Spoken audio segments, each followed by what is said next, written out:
Hello students, welcome to the mission development academy.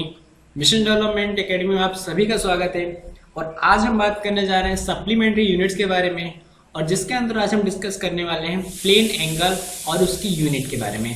Plane angle और उसकी unit क्या है? यूनिट है रेडियन। ठीक है, तो आज हम समझेंगे कि प्लेन एंगल क्या है, और बेसिकली जो हमारा फोकस रहेगा वो रहेगा इसकी यूनिट जो कि है रेडियन, और समझेंगे कि रेडियन एक्चुअल में होता क्या है। सो बात करते हैं पहले एंगल की। एंगल आपको पता है कि एंगल क्या होता है? दो लाइन के बीच में जो इंक्लिनेशन होता है उसको अगर हम डिग्री में रिप्रेजेंट करते हैं तो उसको हम क्या कह देते हैं? एंगल कहते हैं। जैसे ये दो लाइन है और इसके बीच का ये जो लाइन आ रही है, इस एंगल को इसको क्या बोल देते हैं? इसको हम कह देते हैं एंगल। और इसको अभी तक आपने देखा है, इसको आपने अभी तक रिप्रेजेंट किया है डिग्री से। आप कहते थे अगर ये इस तरीके से अगर लाइन परपेंडिकुलर है तो आप कहते हैं ये 90 डिग्री है। ठीक है, स्ट्रेट लाइन रहता है तो आप कहते हैं कि 180 डिग्री है। ठीक है, इस तरीके से आपने अभी तक जो है एंगल को रिप्रेजेंट किया है। सो ये जो एंगल है, ये जो एंगल है एक्चुअल में प्लेन एंगल है। प्लेन एंगल का मीन्स क्या है कि ये जो एंगल बन रहा है ये सिर्फ दो लाइन के बीच में बन रहा है। ये एंगल दो लाइन के बीच में बन रहा है, इसलिए इसे हम प्लेन में कहेंगे, क्योंकि इसे हम एक्स वाई प्लेन में रिप्रेजेंट कर सकते हैं। इसलिए इसको क्या कह देते हैं? प्लेन एंगल कह देते हैं। सो प्लेन एंगल कोई अलग टर्म नहीं है, सिंपल से क्या टर्म है कि अगर कोई एंगल प्लेन में बन रहा है तो उसे हम क्या कह देते हैं? प्लेन एंगल बोल देते हैं। जैसे हमारे पास यहाँ एक तो सर्कल है, और ये सबको पता है कि सर्कल क्या होता है? 2D फिगर है, यानी कि 2 डायमेंशनल फिगर है। सो इसमें क्या होता है? सिर्फ एक्स और वाई ही प्लेन होते हैं, इसमें जेड प्लेन नहीं होता। इस कारण से इसे हम क्या करते हैं? प्लेन पे रिप्रेजेंट कर पाते हैं इजी वे में, एक्स वाई के फॉर्म में। सो इसमें जो एंगल, अब बताइए, ये सर्कल है और इसके सेंटर से इस दूरी पे जो एंगल बन रहा है, ठीक है, इसके रेडियस से ये जो एंगल बन रहा है इसको हम क्या कह देते हैं? 1 रेडियन का एंगल। ठीक है, 1 रेडियन का रेडियन कह देते हैं, 1 रेडियन कह देते हैं। तो इसको हम डिग्री में भी रिप्रेजेंट करते हैं। आपको पता है एंगल की यूनिट डिग्री भी होती है। ठीक है, और जो डिग्री होती है ये इसके साथ साथ क्या होती है? यूनिट मिनट होती है। ठीक है, मिनट होती है और सेकंड होती है। ठीक है, मिनट होती है, सेकंड होती है। रेडियन से छोटी डिग्री, डिग्री से छोटी मिनट, मिनट को सिंगल डैश से तो दिखाते हैं, और जो से छोटी होती है सेकंड, उसको डबल डैश से दिखाते हैं। सो जो इसकी यूनिट है प्लेन एंगल की वो क्या है? रेडियन, जिसको हम रिप्रेजेंट करते हैं RAD, रेड से। ठीक है, ये आपको याद रखना है, किससे रिप्रेजेंट किया जाता है? रेड से। अब जो एंगल होता है वो एक्चुअल में होता है कि एंगल को हम रिप्रेजेंट थीटा से करते हैं, रिप्रेजेंट हम थीटा से करते हैं, एंगल को रिप्रेजेंट थीटा से करते हैं, बट प्लेन एंगल की यूनिट क्या है? रेडियन है। अब मैं बात करूँ, आपको पता है थीटा इक्वल्स टू क्या होता है? Arc upon radius. ठीक है, जो थीटा होता है इक्वल टू होता है आर्क अपॉन रेडियस। आर्क क्या होगी? लेंथ हो गई, और जो इसकी रेडियस क्या हो गई? वो भी लेंथ हो गई। ठीक है, आर्क क्या हो गई? लेंथ हो गई, इसकी जो डायमेंशन हो गया, और लेंथ से लेंथ कैंसिल आउट हो गया, तो हमें क्या मिलता है? एक जो यूनिट मिलती है वो डायमेंशन लेस। ठीक है, जो ये जो एंगल है ये क्या है? डायमेंशन लेस होता है। ठीक है, मैंने कहा ये जो एंगल है डायमेंशन लेस होता है, ना कि यूनिट लेस। इसकी यूनिट होती है रेडियन, इसलिए आपको याद रखना है कि ऐसी क्वांटिटी भी होती है जो डायमेंशन लेस तो होती है बट उनकी कुछ यूनिट होती है। ठीक है, इसलिए इसको सप्लीमेंट्री में रखा गया है, क्योंकि इसमें स्पेशल फीचर है। ये डिग्री से एडवांस है। क्यों? क्योंकि जब हम angular moment, angular velocity, angular momentum, जब एंगल में चीज़ों को काउंट कर कैलकुलेट करते हैं तो हमें थोड़ा एडवांस लेवल की जो एंगल है उसको बताना रहता है, इसलिए उसको प्लेन एंगल में रिप्रेजेंट किया जाता है रेडियन में। अब मैं बात करता हूँ कि एक्चुअल में रेडियन है क्या। ठीक है, रेडियन की बात करते हैं तो सबसे पहले देखिए, आपको पता है theta equals to arc upon radius है, और थीटा को हम रिप्रेजेंट, थीटा की यूनिट क्या मान रहे हैं? रेडियन। ठीक है, तो थीटा रेडियन इक्वल्स टू क्या हो जाएगा? आर्क कितना है? आर्क ना मान के मैं इसको एक बार कंप्लीट सर्कल मान लेता हूँ। इसको मैं आपको अगले पेज पे समझाता हूँ और अच्छी तरीके से आपको समझ में आएगा। ठीक है, जैसे मान लेते हैं कि ये एक सर्कल है और ये इसका सेंटर है। इस टाइम पे मैं क्या मानता हूँ? आपको पता है theta equals to arc upon radius होता है, आर्क अपॉन रेडियस। तो आर्क इक्वल, आर्क क्या मान लेता हूँ मैं? आर्क मान लेता हूँ ये इसके जो रेडियस आर है, तो इसका जो आर्क है वो कितना है?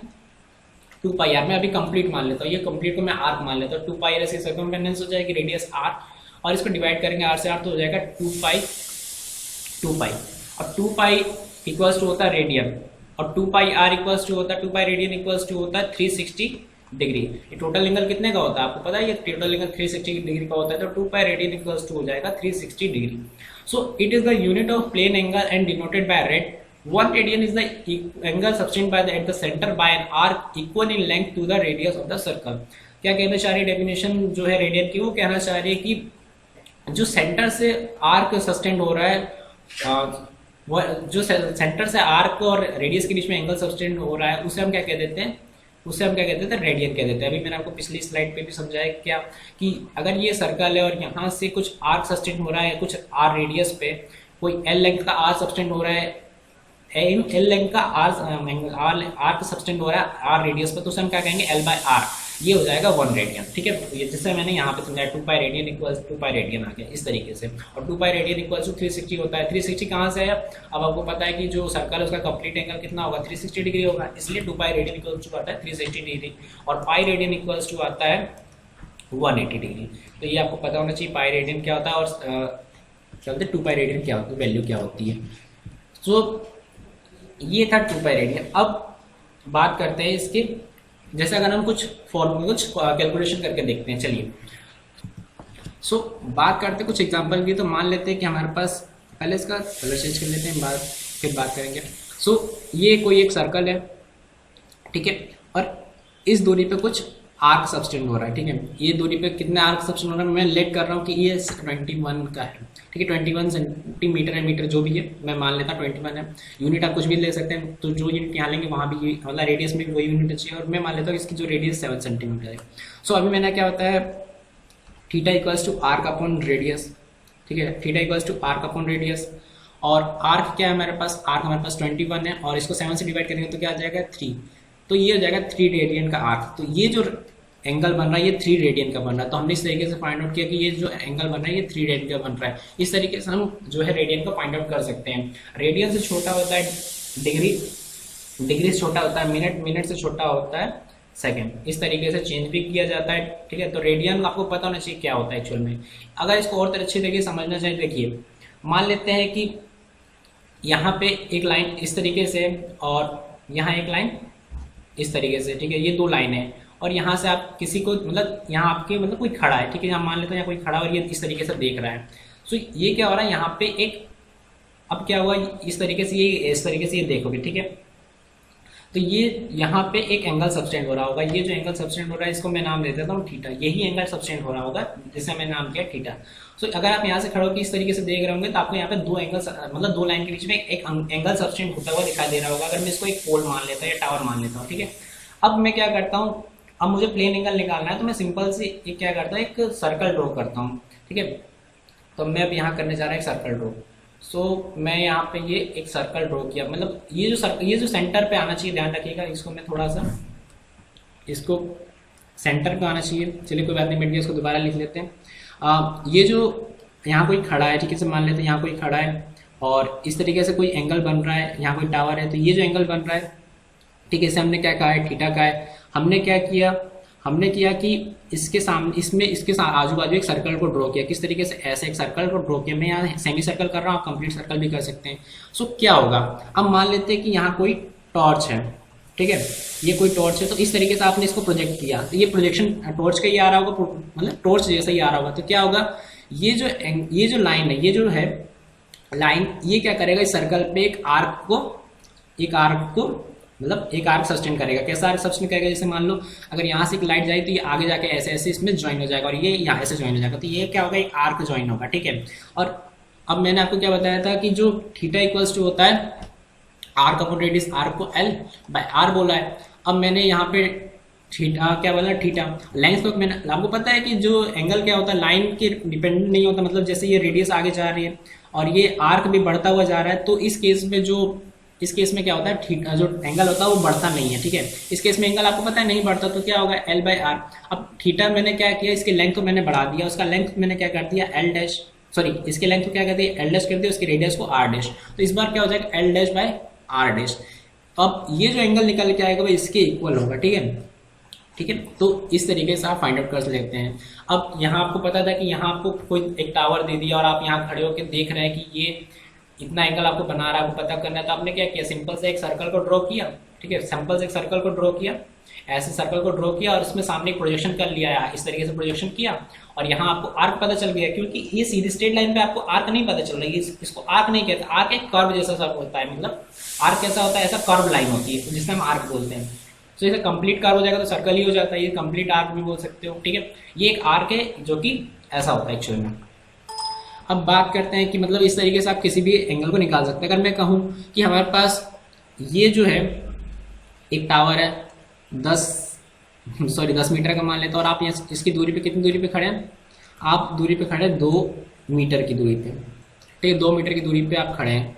और यहाँ आपने एक सर्कल को ड्रॉ किया क्योंकि आपको यहाँ पे एंगल नहीं पता करना है।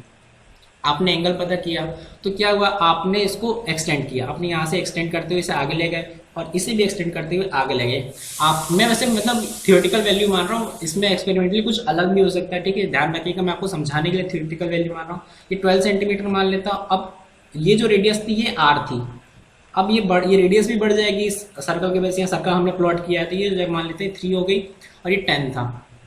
सो ये क्या हो गया, ये टोक, इसको मैं 15 मान लेता हूँ, थोड़ा सही रहेगा, कैलकुलेशन इजी। वैसे कैलकुलेशन का कोई मतलब नहीं है, लेकिन मैं आपको समझाने के लिए बता रहा हूँ, बहुत ही सिंपल है। सो इस तरीके से हमने यहाँ प्लॉट किया। तो अब क्या होगा, आपको पता है कि जो थीटा है ये हमारे पास लेंथ दी थी, तो हमें आर पता करना था, आर हमने ऐसा मान लिया, ठीक है। सो आर कितना हो गया 15 और रेडियस कितना है 3, यानी इसको मैंने लिखा है L dash by R dash, ठीक है, L dash by R dash. तो एल डैश कितना है 15 और बाय 3, तो कितना हो जाएगा 15/3 यानी कि 5 रेडियन। तो यहाँ जो एंगल बन रहा है वो बन रहा है 5 रेडियन का। इस तरीके से आप मतलब जो है रेडियन को फाइंड आउट कर सकते हैं।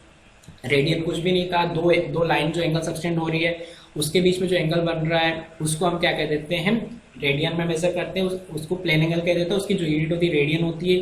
रेडियन जो है डायमेंशन लेस होती है बट यूनिट होती है, सॉरी जो प्लेन एंगल है वो डायमेंशन लेस होता है बट उसकी यूनिट होती है 1 रेडियन होता है। जो आर्क सबटेंड हो रहा है और रेडियस मतलब आर्क अगर रेडियस के बराबर है तो 1 एंगल का रेडियन सबटेंड हो रहा है। इसको अगर और अच्छे तरीके समझना चाहिए, जैसे मान लेते हैं कि ये जो आर्क है इसको मैं मान लेता हूँ कि ये 12 सेंटीमीटर का, और ये जो है लेंथ भी रेडियस भी है 12 है। तो मैं क्या कहूँगा कि 1 radian equals to, sorry radian equals to, या मैं थीटा इक्वल्स टू कह दूँ, थीटा रेडियन इक्वल्स टू हो जाएगा आर्क यानी एल बाय आर, और एल कितना 12/12, तो यानी कि ये हो जाएगा 1 रेडियन का आर्क। अगर तो मतलब 1 रेडियन इक्वल्स टू क्या होता है, जब आर्क और रेडियस दोनों सेम हो तो हम क्या कहते हैं कि जो आर्क और रेडियस दोनों ही सेम हो तो हम कहते हैं कि जो ये कितने डिग्री का एंगल बना रहा है 1 रेडियन का एंगल बना रहा है। और अभी हमने एक स्टेटमेंट निकाला था 2 पाई रेडियन इक्वल्स टू होता है 2 पाई रेडियन होता है 360 डिग्री। सो पाई रेडियन कितना हो जाएगा, पाई रेडियन हो जाएगा 180 डिग्री। π/2 रेडियन कितना हो जाएगा, π/2 रेडियन हो जाएगा 90 डिग्री, ठीक है। π/4 कितना हो जाएगा, π/4 हो जाएगा 45 डिग्री, π/4 रेडियन, ठीक है। तो ये रेडियन में हम मेजर कर रहे हैं इस तरीके से। तो इस तरीके से जो है रेडियन का रिलेशनशिप होता है। और आपको पता चल गया रेडियन क्या होता है, जब आर्क और रेडियस दोनों सेम हो जाती है, दोनों इक्वल लेंथ की हो जाती है, तो जो उनके बीच का एंगल बन रहा होता है वो 1 रेडियन का बन रहा होता है, जिसको हम RAD रेड से डिनोट करते हैं। और ये 2D डायमेंशन के लिए है। नेक्स्ट वीडियो लेक्चर में हम 3D डायमेंशन के लिए देखेंगे, जिसमें हम सॉलिड एंगल के नाम से भी जानते हैं। तो नेक्स्ट जो लेक्चर आएगा उसमें हम सॉलिड एंगल देखेंगे। और सॉलिड एंगल थोड़ा बस क्या डिफरेंस आएगा कि हम यहाँ जो एंगल मेजर कर रहे हैं वो प्लेन पे मेजर करते हैं, और वहाँ जो एंगल मेजर करेंगे वो मतलब 3D स्पेस में करेंगे। 3D स्पेस में मीन्स यहाँ हमने जो मेजर किया XY प्लेन में हुआ, बट वहाँ जो मेजरमेंट होगा XYZ प्लेन में होगा, जिसे हम सॉलिड एंगल के नाम से जानेंगे। सो आई होप कि जो आपको प्लेन एंगल है समझ में आया होगा। और अगर आपको किसी भी टॉपिक के बारे में डाउट हो तो आप हमें कमेंट सेक्शन में बता सकते हैं। So thanks for giving your pieces time at the last. God bless you. Thank you so much.